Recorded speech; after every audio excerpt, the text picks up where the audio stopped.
This is the calorimetry lab, where we are going to calculate or gather some data to calculate the specific heat of some copper pieces. So to start this, I want to just go through the lab and lab notebook setup. And then we'll actually collect the data. So I have, this is not necessarily, yeah. For this year, this isn't absolutely necessary because we're not in class and we're not doing lab notebooks. But if you were to set up a lab notebook, this is how you would go about doing it. If you want to write this on a separate sheet of paper or in your own notebook, that's fine. Otherwise, you have the docx copy of this lab already on your computer. You can just kind of fill it in as we go. Like I think I mentioned before, I've set up my table of contents and I have the page labeled that we're going to be starting with. It's page 13. We only write on the odd sides. I'm just going to copy out the test question. We could also write in materials here. I can kind of go through those with you just to show you what they are. But we have our test question right here that I'm just going to copy right in. So test question, this is what we're trying to solve for, is how can we calculate the specific heat or specific heat capacity, you'll see both sometimes, of copper using the specific heat of water. Okay, not my best handwriting in the world, but hey, for me, that's pretty good. Okay, so there's our test question.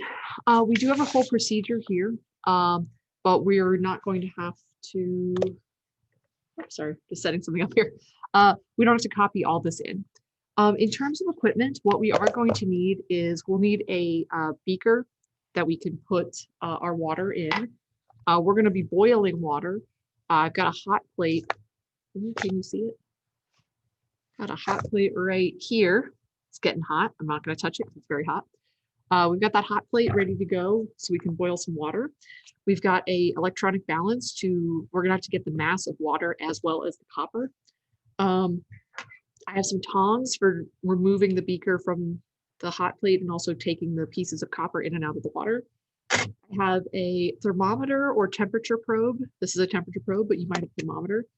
And then we've got our coffee cup calorimeter, which is just 2 coffee cups, one of which fits into the other and has a hole on top for the temperature probe.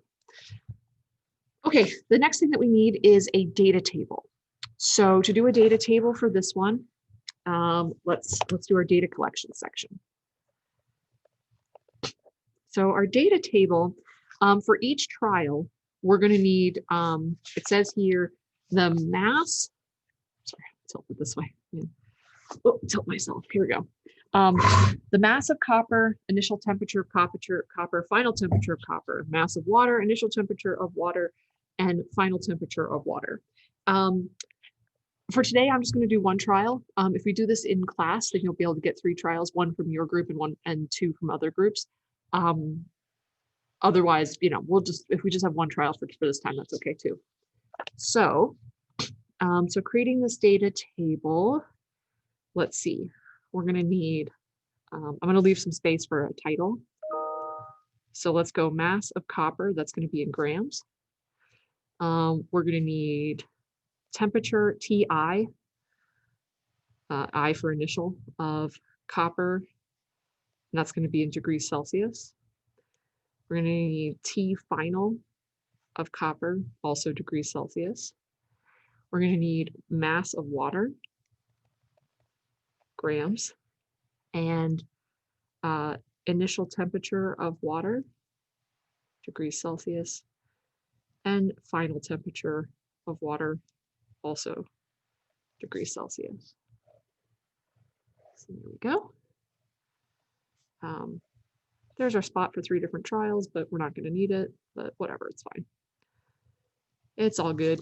And then you'll need some sort of a title for your table, something that describes what this experiment is doing, what all this data is. maybe something like um,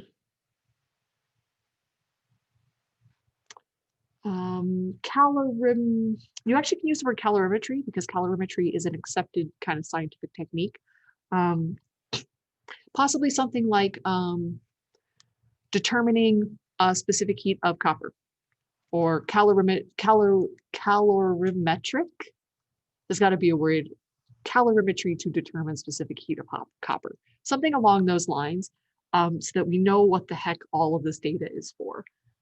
You can use coffee cup calorimetry. That's also allowed because we are indeed using coffee cups. So something of that nature.